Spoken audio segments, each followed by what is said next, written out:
माँ अन्नपूर्णा की व्रत कथा। जय श्री कृष्णा, राधे राधे। माँ अन्नपूर्णा का महाव्रत मार्गशीर्ष मास के शुक्ल पक्ष पंचमी से आरंभ होता है और मार्गशीर्ष शुक्ल षष्ठमी को समाप्त होता है।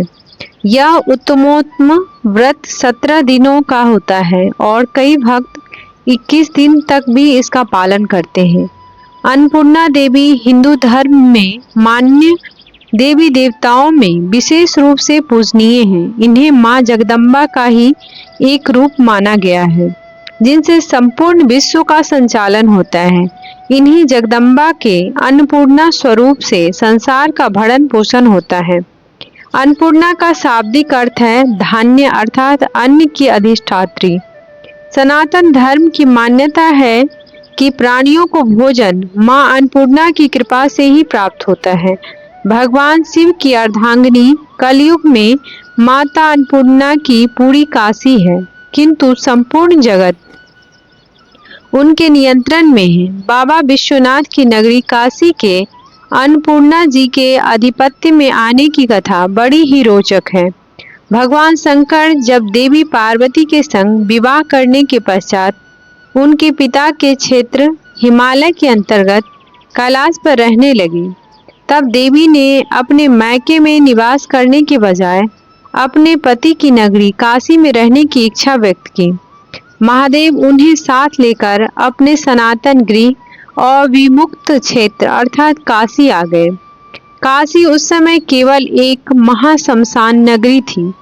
माता पार्वती को समान गृहस्थ स्त्री के समान ही अपने घर का मात्र शमशान होना नहीं भाया। इस पर यह व्यवस्था बनी कि सतयुग, त्रेता और द्वापर, इन 3 युगों में काशी शमशान रहे और कलयुग में यह अन्नपूर्णा की पूरी होकर बसे। इसी कारण वर्तमान समय में माँ अन्नपूर्णा का मंदिर काशी का प्रधान देवी पीठ हुआ। स्कंद पुराण के काशी खंड में लिखा है कि भगवान विश्वेश्वर गृहस्थ हैं और भवानी उनकी गृहस्थी चलाती है। अतः काशी वासियों के योग क्षेम का भार इन्हीं पर है। ब्रह्मवर्त पुराण के काशी रहस्य के अनुसार भवानी ही अन्नपूर्णा है, परंतु जनमानस आज भी अन्नपूर्णा को ही भवानी मानते हैं। श्रद्धालुओं की ऐसी धारणा है कि माँ अन्नपूर्णा की नगरी काशी में कभी कोई भूखा नहीं सोता है। भगवती अन्नपूर्णा पृथ्वी पर साक्षात कल्प लता है, क्योंकि ये अपने भक्तों की मनोवांछित फल प्रदान करती है। स्वयं भगवान शंकर इनकी प्रशंसा में कहते हैं, मैं अपने 5 मुख से भी अन्नपूर्णा का पूरा गुणगान कर सकने में असमर्थ हूँ। यद्यपि बाबा विश्वनाथ काशी में शरीर त्यागने वाले को तारक मंत्र देकर मुक्ति प्रदान करते हैं, तथापि इसकी याचना माँ अन्नपूर्णा से ही की जाती है। गृहस्थ धन्य धान्य की तो योगी ज्ञान वैराग्य की भिक्षा इनसे मांगते हैं। अब आइए श्रवण करते हैं माता अन्नपूर्णा की व्रत कथा। एक समय की बात है, काशी निवासी धनंजय की पत्नी का नाम सुलक्षणा था। उसे अन्य सब सुख प्राप्त थे, केवल निर्धनता ही उसके दुख का एकमात्र कारण थी। यह दुख उसे हर समय सताता रहता था। एक दिन सुलक्षणा पति से बोली, स्वामी आप कुछ उद्यम करो तो काम चले, इस प्रकार कब तक काम चलेगा। सुलक्षणा की बात धनंजय के मन में बैठ गई और वह उसी दिन विश्वनाथ शंकर जी को प्रसन्न करने के लिए बैठ गया और कहने लगा, हे देवाधिदेव विश्वेश्वर, मुझे पूजा पाठ कुछ आता नहीं है, केवल आपके भरोसे बैठा हूँ। इतनी विनती करके वह 2-3 दिन भूखा प्यासा बैठा रहा।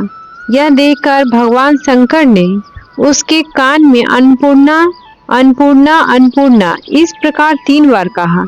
यह कौन क्या कह गया? इसी सोच में धनंजय पड़ गया कि मंदिर से आते ब्राह्मणों को देखकर पूछने लगा, पंडित जी अन्नपूर्णा कौन है? ब्राह्मणों ने कहा, तू अन्न छोड़ बैठा है तो तुझे अन्न की बात सूझती है। जा घर जाकर अन्न ग्रहण कर। धनंजय घर गया और अपनी स्त्री से सारी बात कही। वह बोली, नाथ चिंता मत करो, स्वयं शंकर जी ने यह मंत्र आपको दिया है, वे स्वयं ही खुलासा करेंगे। आप फिर जाकर उनकी आराधना करो। धनंजय फिर जैसा का तैसा पूजा में बैठ गया। रात्रि में शंकर जी ने आज्ञा दी और कहा, तू पूर्व दिशा में चला जा। वह अन्नपूर्णा का नाम जपता जाता और रास्ते में फल खाता और झरनों का पानी पीता जाता। इस प्रकार वह बहुत दिनों तक ऐसे चलता गया। वहां उसे चांदी सी चमकती वन की शोभा देखने में आई। उसने वहां सुंदर सरोवर देखा और उसके किनारे कितनी ही अप्सराएं झुंड बनाए बैठी थीं। एक कथा सुनाती और सब मिलकर मां अन्नपूर्णा इस प्रकार बार बार कहती थी। यह अगहन अर्थात मार्गशीर्ष मास की उजेली रात्रि थी और आज से ही व्रत का आरंभ था। जिस शब्द की खोज करने वह निकला था वह उसे वहां सुनने को मिला। धनंजय ने उसके पास जाकर पूछा, हे देवियों, आप यह क्या कर रही हो? उन सब ने कहा, हम सब मां अन्नपूर्णा का व्रत करती हैं। धनंजय ने पूछा, पूजा करने से क्या होता है? यह किसी ने किया भी है? इसे कब किया जाए?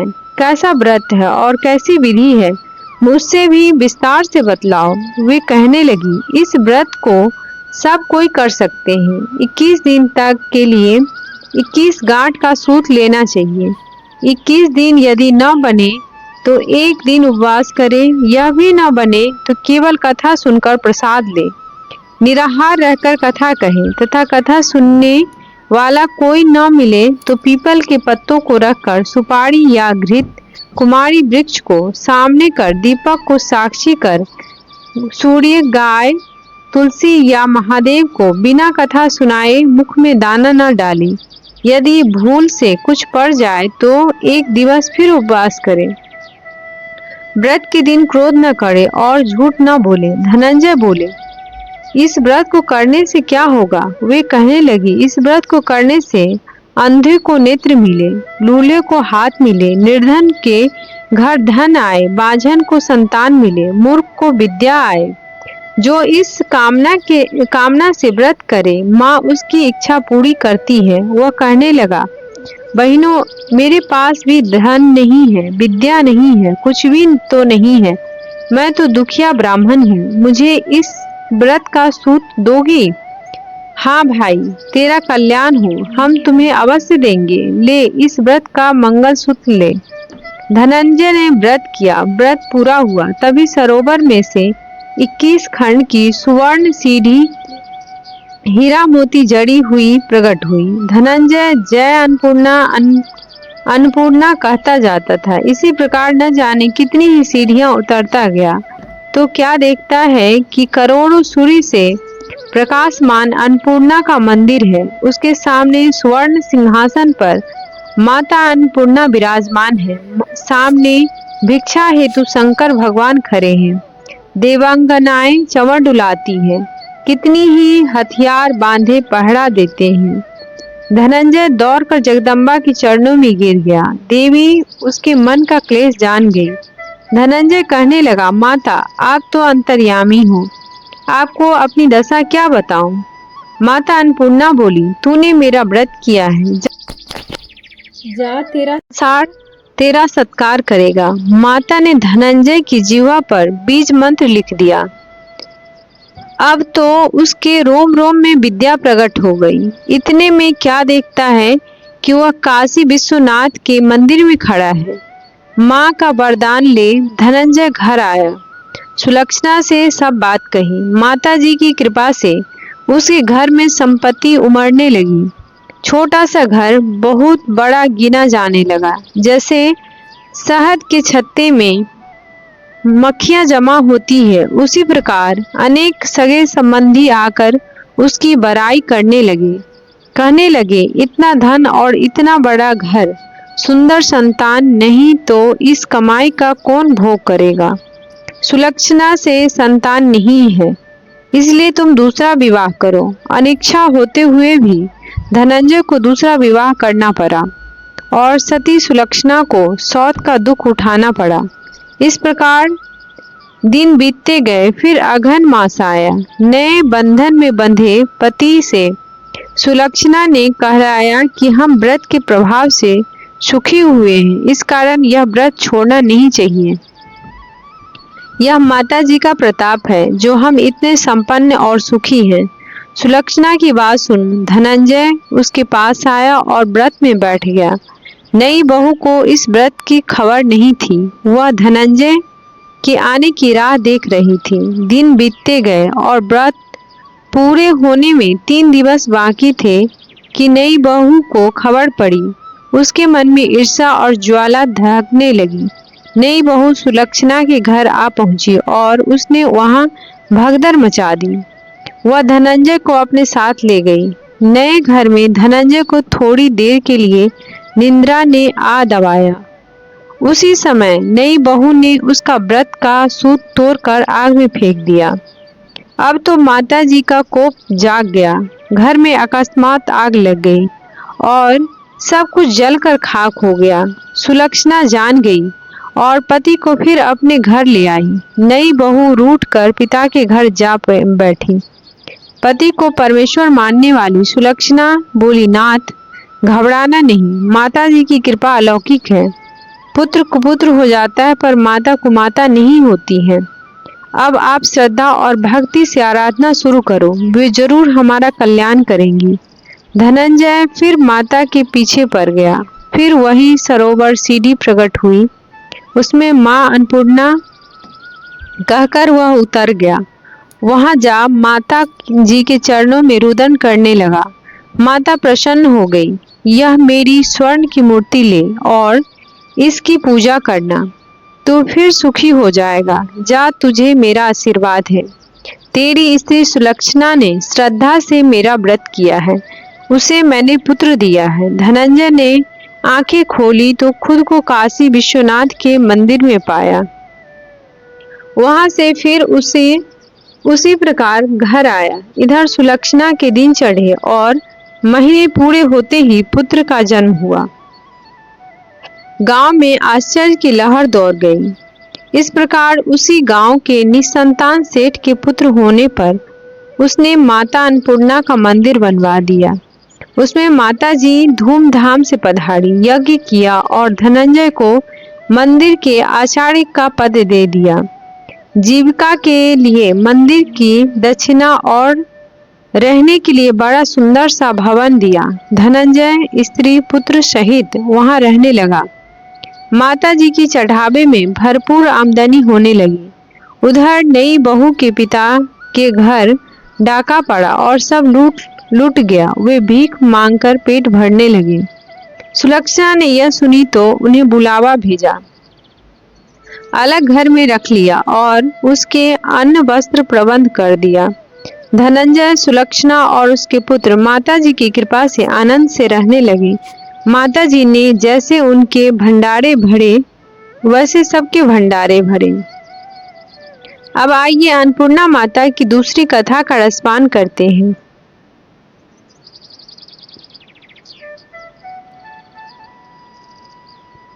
एक गांव में एक साहूकार परिवार रहता था जिसके 5 बेटे, बहू और 2 बेटियां थीं। 5 बेटों का और एक बड़ी बेटी का विवाह पहले हो चुका था। जब छोटी बेटी विवाह लायक हुई तो साहूकार दंपति ने एक अच्छा धनी परिवार देखकर धूमधाम के साथ अपनी लाडली छोटी बेटी का विवाह कर दिया। जिस घर में उनकी बेटी बहू बनकर जा रही थी, वह लड़का अपने माता पिता का इकलौता पुत्र था। जब नई बहू आई तो धनी परिवार बहुत खुश हुआ, क्योंकि नई बहू बहुत ही संस्कारी थी। बहू ने आते ही सारा घर संभाल लिया। उस घर में रुपये, पैसे और धन की कोई कमी नहीं थी। शादी के 15-20 दिन निकल गए। तब एक दिन सास ने नई बहू को समझा दिया और कुछ जरूरी बातें बताई। सास ने अपनी बहू को कहा कि बहू, रोज सुबह नहाने धोने के बाद सबसे पहले ठाकुर जी की पूजा करना। पहली रोटी गाय को और आखिरी रोटी कुत्ते को देना मत भूलना। इस तरह उसने नियम, कानून और कायदे भी अपनी बहू को समझाए। बहू ने अपनी सास के चरण छूकर रसोई घर में प्रवेश किया। बहू ने 4 लोगों के जितना बराबर खाना बनाकर रख दिया। फिर सास, ससुर और पति के खाना खाने के बाद जब बहू खाना खाने बैठी तो रोटी का टिफिन खाली निकला। तब बहू थोड़ी सी दाल और चावल खाकर रह गई। वह मन ही मन सोचने लगी कि शायद मैंने आटा कम लिया था। शाम को 1 कटोरी आटा ज़्यादा लगाऊंगी ताकि मेरे लिए रोटी बच सके। फिर उस दिन शाम को बहू ने 1 कटोरी आटा ज़्यादा लगाया और रोटी सब्जी बनाकर रख दी। शाम को पति के आने के बाद सास, ससुर और पति ने खाना खाया। उनके खाना खाने के बाद जब बहू खाना खाने बैठी तो उसने रोटी का टिफिन खोलकर देखा तो उसमें एक भी रोटी नहीं बची थी। वह मन ही मन सोचने लगी कि मैंने शाम को 4 रोटी का आटा ज़्यादा लगाया, लेकिन फिर भी मेरे लिए रोटी नहीं बची। वह फिर से सब्जी खाकर और पानी पीकर सो गई। दूसरे दिन उसने फिर से 4 रोटी का आटा ज़्यादा लगाया और उसने रोटी, दाल, चावल और रायता बनाकर रख दिया। सास, ससुर और पति के खाना खाने के बाद जब वो खुद खाना खाने बैठी तो उसने मन ही मन सोचा कि आज तो मेरे लिए रोटियां जरूर बचेगी, क्योंकि आज तो मैंने कल से ज़्यादा आटा लगाया था। लेकिन जब उसने रोटी का टिफिन खोला तो फिर से टिफिन खाली निकला। वह फिर से दाल, चावल और रायता खाकर ही रह गई। वह समझ ही नहीं पा रही थी कि ऐसा क्यों हो रहा है। कौन है जो नहीं चाहता कि मैं रोटी खाऊं? दिन प्रतिदिन वह सूखने लगी और कमजोर पड़ने लगी, परंतु संकोच के कारण वह मन की बात किसी को नहीं कह पाई। लेकिन वह रोज आटा ज्यादा लगाई, इस उम्मीद से कि शायद कोई दिन तो ऐसा हो जब उसके लिए रोटी बचे। लेकिन ऐसा किसी भी दिन नहीं हुआ जब उसके लिए रोटी बचती थी। वह दिन प्रतिदिन बिना अन्न खाने से कमजोर पड़ने लगी। एक दिन की बात है, बहू जब पालक काट रही थी तो गलती से उसकी उंगली में चाकू से चीरा लग गया। तब उसकी सास ने कहा, बहू तुम आज रोटी कैसे बनाओगी? तुम आज रहने दो, आज मैं आटा लगाकर रोटी बना लेती हूँ। तब बहू बोली, सासू माँ आप आटा लगा दीजिए, रोटियां मैं बना दूंगी। तब सास ने आटा लगाया, बहू सब्जी और रोटी बनाकर रख दी। बहू मन ही मन विचार करने लगी कि सासू माँ ने तो रोटी का आटा बहुत कम लगाया है, मेरे लिए तो मुश्किल है कि रोटी बचेगी, इसलिए मैं अपने लिए थोड़े से चावल भी उबाल लेती हूँ। फिर खाना जब बन गया तब सास, ससुर और उसके पति ने खाना खाया। सबके खाने के बाद जब बहू दुखी मन से खाना खाने बैठी और उसने रोटी का टिफिन खोला तो देखा कि उसमें 4 रोटियां पड़ी हुई थी। वह बहुत खुश हुई। उसने उस दिन भरपेट खाना खाया, सब्जी खाई और चावल खाए। इस तरह जब तक बहू की उंगली ठीक नहीं हुई तब तक सास ने आटा लगाया और बहू को रोज टिफिन में उसके लिए रोटी मिलती रही। जब 8-10 दिन बाद बहू की उंगली ठीक हो गई तब सास ने बहू से पूछा, बहू अब तो उंगली ठीक हो गई होगी, आटा तुम लगा लोगी या मैं लगाऊं? तब बहू ने कहा, सासू माँ मैं लगा लूंगी, मेरी उंगली अब ठीक लग रही है। उस दिन बहू ने आटा लगाया और रोटी सब्जी बनाकर रख दी। उसी दिन से बहू को वापस से टिफिन में रोटी नहीं मिली और वह फिर से दुखी, हैरान और परेशान होने लगी कि जब तक सासू माँ ने आटा लगाया तब तक तो मुझे रोटियां मिलती रही, परंतु जब से मैं आटा लगा रही हूँ तब से मेरे लिए रोटियां ही नहीं बचती।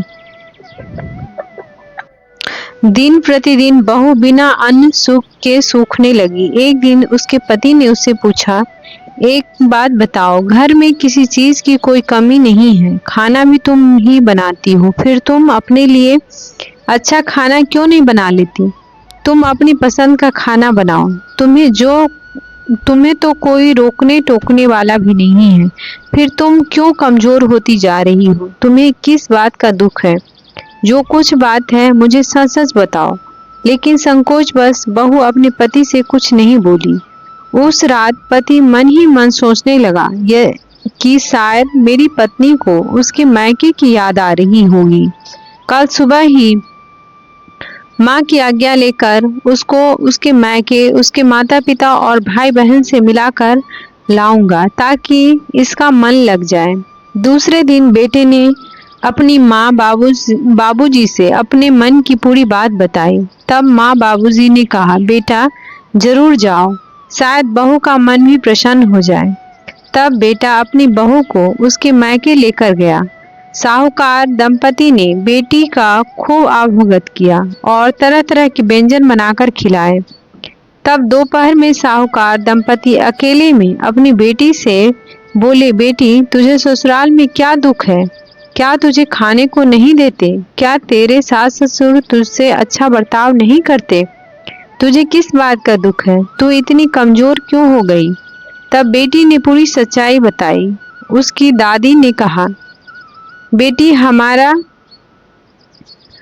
हमारा तेरे ससुराल के बीच में बोलना ठीक नहीं रहेगा। बेटी तेरे से माँ अन्नपूर्णा नाराज है। अब की बार तू पूरी बात अपनी सास ससुर और पति को बता देना, तब सब ठीक हो जाएगा। तब साहूकार दंपति ने अपनी बेटी और दामाद को खूब सारा धन देकर विदा किया। जब बहू ससुराल में आई तो उसने अपने सास ससुर और पति के सामने रोटी वाली पूरी सच्चाई बताई और यह भी बताया कि जब मेरी उंगली में चोट लगी थी तब सासू माँ ने 8-10 दिन तक आटा लगाया। तब उस दिनों में रोज मेरे लिए रोटियां बनती थी, लेकिन जब वापस से मैं आटा लगाने लगी तो मेरे लिए रोटियां नहीं बचती। तब सास को पूरी बात समझ में आ गई। सास अपनी बहू को चौके अर्थात रसोई में लेकर गई और आटे के डिब्बे में से आटा निकाला। बहू के सामने आटा लगाने के बाद परात में एक कोने में गुथे हुए आटे को रखा और गुथे आटे पर अपनी 5 उंगलियों की छाप छोड़ दिए। सास ने बहू से कहा, शायद यह मेरी गलती है कि मैंने तुझे नहीं बताया। अब देखो बहू, यह चिन्ह माँ अन्नपूर्णा और माता लक्ष्मी का माना जाता है। ऐसा करने पर घर में कोई सदस्य भूखा नहीं रहता। उस दिन से बहू आटा लगाने के बाद खुद के हाथ की उंगलियों की चिन्ह आटे पर छोड़ने लगी। उस दिन से बहू के ऊपर भी माँ अन्नपूर्णा और माता लक्ष्मी प्रसन्न रहने लगी। अब उसके लिए भी रोटी बचने लगी और वह भर पेट खाना खाने लगी। जय हो माँ अन्नपूर्णा की, जय हो माँ लक्ष्मी की। गुथे हुए आटे पर 5 उंगलियों